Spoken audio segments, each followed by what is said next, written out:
अभिनव देवेन को अच्छी तरह से जानता था। वो एक बड़े बाप का लड़का था और हर वक्त वैभवी के आसपास मंडराता रहता था। इस बात से अभिनव चिढ़ता था और जब आज के दिन देवेन यहाँ आया तो अभिनव का दिमाग खराब हो गया। उसने वैभवी को गिफ्ट दिया और उसे कसकर गले लगा लिया। ये देख अभिनव जल भून उठा। दोस्तों, तुम्हें मेरे स्टैंडर्ड पर डाउट है ना? अब मैं तुम्हें बताती हूँ मेरे स्टैंडर्ड्स क्या है। मैं तुमसे ब्रेकअप कर रही हूँ अभिनव। अभिनव की आंखें फटी की फटी रह गई। उसने पेस्ट्री की थैली फेंक दी और देवेन की नाक पर एक जोरदार मुक्का जड़ दिया। ज्यादा दूर भागे नहीं होंगे। तुम लोग उस तरफ देखो, हम इस तरफ देख लेते हैं। संजय के हाथ में गोली लगी थी। अभिनव और संजय रात के अंधेरे में एक पतली सी गली में छुपे हुए थे। अभिनव बेटा भाग जा यहाँ से, नहीं तो ये लोग तुझे भी मार डालेंगे।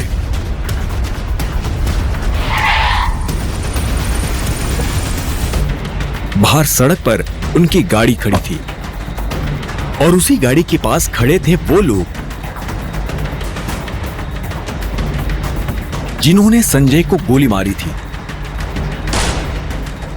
नहीं पापा, मैं आपको छोड़कर कहीं नहीं जाऊंगा। जिद मत कर टाइगर, मैं अपनी जिंदगी जी चुका, लेकिन तुझे अभी बहुत कुछ देखना है, बहुत कुछ संभालना है। अब जा, चाहे जो भी हो जाए दोबारा मुड़ के मत देखना। संजय ने कहा और अपनी उंगली में से एक सोने की अंगूठी निकालकर अभिनव को थमा दी। उस पर टी गुदा हुआ था। संजय ने अभिनव के माथे को चूमा। Run tiger run! और अपनी बंदूक लेकर उन लोगों का सामना करने के लिए गली से बाहर निकल गए।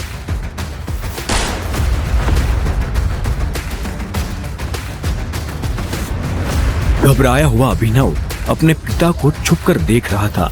संजय जैसे ही अपनी गाड़ी के पास पहुंचे तो एक आदमी ने संजय पर बंदूक तान दी। संजय पर 3 गोलियां दाग दी गई थी। टूटती सांसों के बीच संजय ने अभिनव को देखा और कहा, टाइगर, इस कमीने का चेहरा मत भूलना। और संजय जमीन पर ढेर हो गया। अभिनव चिल्लाया और अचानक उसकी नींद खुल गई। पसीने में तरबतर अभिनव अपने बिस्तर पर उठकर बैठ गया और गहरी सांसें लेने लगा। 18 साल। पिछले 18 सालों से ये सपना इसी तरह से अभिनव को परेशान कर रहा था। अभिनव ने पहले अपनी उंगली में पहनी उस अंगूठी को देखा और फिर बाथरूम की तरफ बढ़ने लगा। अभिनव गुड़गांव में रहता था और डिलीवरी बॉय का काम करता था।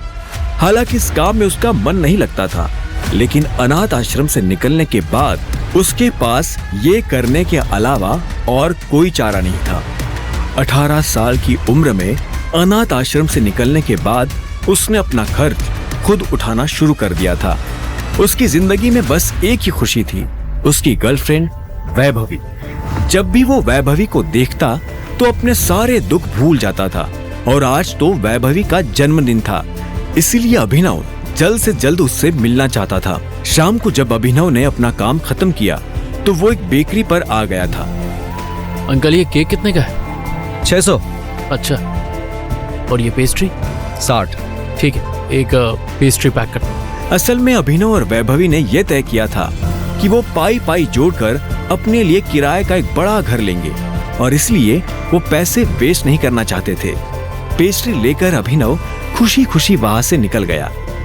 कुछ देर के बाद जब वो वैभवी के कमरे के बाहर पहुंचा तो उसने पाया वहां काफी रंगीन लाइट्स जल रही थी और वहां से तेज म्यूजिक की आवाज आ रही थी। अभिनव हड़बड़ाते हुए पहुंचा और घंटी बजा दी। वैभवी ने कमरे का दरवाजा खोला। अभिनव ने जैसे ही वैभवी को देखा तो उसके होश उड़ गए। उसने पूछा, ये सब क्या है? वैभवी ने महंगा सा वन पीस पहना हुआ था और उसके सिर पर एक छोटा सा ताज था। कमरा चारों तरफ से सजा हुआ था। टेबल पर एक बड़ा सा केक, शराब और खाना रखा हुआ था। वहाँ बहुत सारे मेहमान आए हुए थे। ये कौन है वैभवी? देख नहीं रही, ये तो डिलीवरी बॉय है। पर हम ऑलरेडी केक लाए तो थे, फिर तुमने पेस्ट्री क्यों मंगवाई? अरे तुम गलत समझ रही हो, ये तो वो डिलीवरी बॉय है जिसको वैभवी डेट कर रही थी।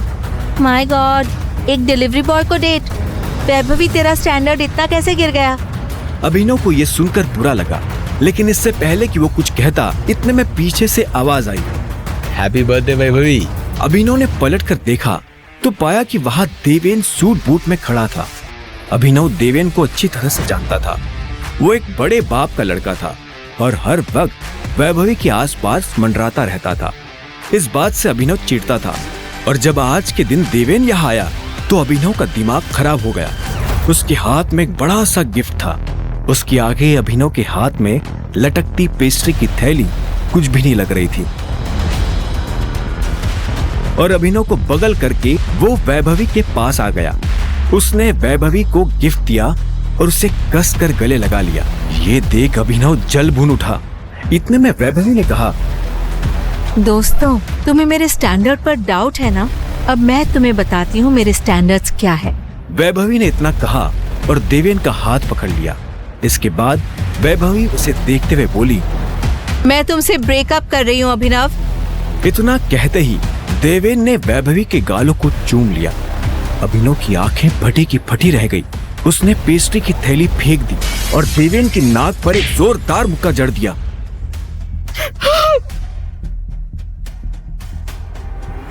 साले, तेरी इतनी हिम्मत! देवेन जैसे ही अभिनव को मारने के लिए आगे आया, इतने में अभिनव ने उसके पेट में एक लात मारी और वैभवी की तरफ देखकर बोला, ये तुमने ठीक नहीं किया वैभवी।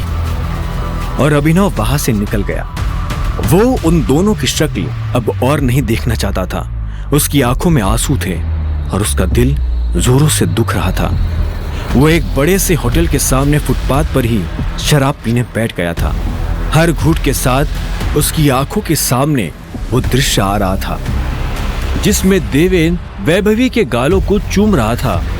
हर घूंट के साथ उसके दिल का दर्द और बढ़ते जा रहा था। ये तुमने ठीक नहीं किया वैभवी, ये तुमने ठीक नहीं किया। नशे में धुत अभिनव ने शराब की आखिरी बोतल सड़क पर फोड़ते हुए कहा। उसे चक्कर आ रहे थे और वो गश खाकर वही सड़क पर लेट गया। उसका दिल तो बुरी तरह से टूट गया था, लेकिन उसके लिए ये रात यही खत्म नहीं होने वाली थी। उधर जब अभिनव सड़क पर बेहोश हो गया था, तब इधर सनी सिंह अपनी गाड़ी में बैठा बेचैन हो रहा था। सनी सिंह की बहन अनन्या सिंह उसके गले का कांटा बन गई थी। सनी अपने दादा हरदेव पाल सिंह की नजर में आने के लिए और अनन्या को रास्ते से हटाने के लिए कुछ भी कर सकता था और आज वो अपनी गाड़ी में अपने आदमियों के साथ निकल पड़ा था अपनी बहन को सबक सिखाने के लिए। इधर कुछ देर के बाद अभिनव के बगल से सनी सिंह की महंगी सी गाड़ी गुजरी। जैसे ही सनी की नजर अभिनव पर पड़ी तो उसने गाड़ी रुकवाई और नीचे उतरकर अभिनव के पास चला गया। वो अभिनव को मुस्कुराते हुए देख रहा था। सनी के आदमी भी उसके पीछे उतरे। उनमें से एक ने हिचकिचाते हुए कहा, बॉस, ये मेरे पास टाइम नहीं है। सुबह होने से पहले अगर हमने इसे अनन्या के कमरे में नहीं डाला तो हमें दोबारा काम करने का मौका नहीं मिलेगा। सनी ने कहा और अभिनव को गाड़ी में डालने का इशारा कर दिया। उन्होंने अभिनव को गाड़ी में डाला और वहां से रवाना हो गए। कुछ देर के बाद सनी की गाड़ी एक बड़े से होटल के बाहर आकर खड़ी हो गई। सनी के आदमी अभिनव को उठाकर सीधा रूम नंबर 409 में घुसे। सनी ने अपने आदमियों से कहा, इसके कपड़े उतारो और पेट पे लिटा दो। और उन्होंने अभिनव को बहुत आहिस्ते से उस बिस्तर पर लेटा दिया। वहां पहले से सनी की बहन अनन्या लेटी हुई थी। सुबह जब अभिनव की करवट बदली तो उसका हाथ एक नर्म हाथ से टकरा गया। अभिनव की नींद टूटी और उसने देखा कि वो एक अनजान लड़की के बगल में बिना पैंट्स के लेटा हुआ था। इधर अनन्या की भी नींद खुल गई। अपने आप को इस हाल में पाया तो बोली, ये तुमने मेरे साथ क्या किया? कौन हो तुम और मेरे कमरे में कैसे आए, वो भी इस हाल में? तुम्हारी इतनी हिम्मत कैसे हुई? अभिनव को कुछ समझ नहीं आ रहा था, फिर भी उसने कोशिश की और बोला, वो मैं। इतने में अनन्या के कमरे का दरवाजा खुला और सनी अंदर आ गया। शेम ऑन यू बहना, मुझे तो पहले से ही तुम्हारे कैरेक्टर पर डाउट था। मैंने कितनी बार दादाजी को समझाया पर वो हर बार बोले कि मेरी अनन्या ऐसा नहीं कर सकती।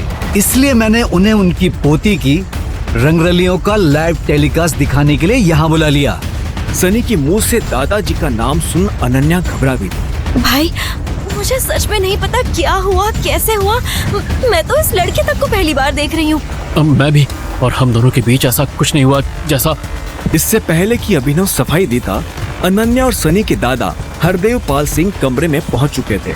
उनके पहनावे से समझ आ रहा था कि वो बहुत अमीर आदमी थे। अनन्या को इस हाल में देख उनकी आंखें गुस्से में लाल हो गई थी। मुझे तुमसे ये उम्मीद नहीं थी। दादाजी, जैसा आप समझ रहे हैं वैसा बिल्कुल भी नहीं है। अनन्या, तुम्हें अच्छे से पता था नियम क्या है, फिर भी तुमने उसे तोड़ दिया। और तू? जब अभिनव की नजर हरदेव से मिली तो उसे लगा वो अपनी आंखों के सामने मौत देख रहा है। तूने मेरी पोती के साथ रात गुजारी है ना? तो हमारे परिवार के कानून के हिसाब से आज से तू सिंह परिवार का दामाद है। क्या? लेकिन हम दोनों के बीच तो कुछ हुआ ही नहीं। हरदेव ने तीखी नजरों से अभिनव के पैरों को देखा। उसने पैंट नहीं पहनी थी। ये देख हरदेव ने अभिनव को घूरा और अपने आदमियों से बोला, मारो साले को। आगे की कहानी जानने के लिए देखें अगला एपिसोड सिर्फ पॉकेट एफएम के यूट्यूब चैनल पर, और द रिटर्न ऑफ टाइगर के सारे एपिसोड्स को सुनने के लिए डिस्क्रिप्शन में दी लिंक से डाउनलोड करें पॉकेट एफएम ऐप।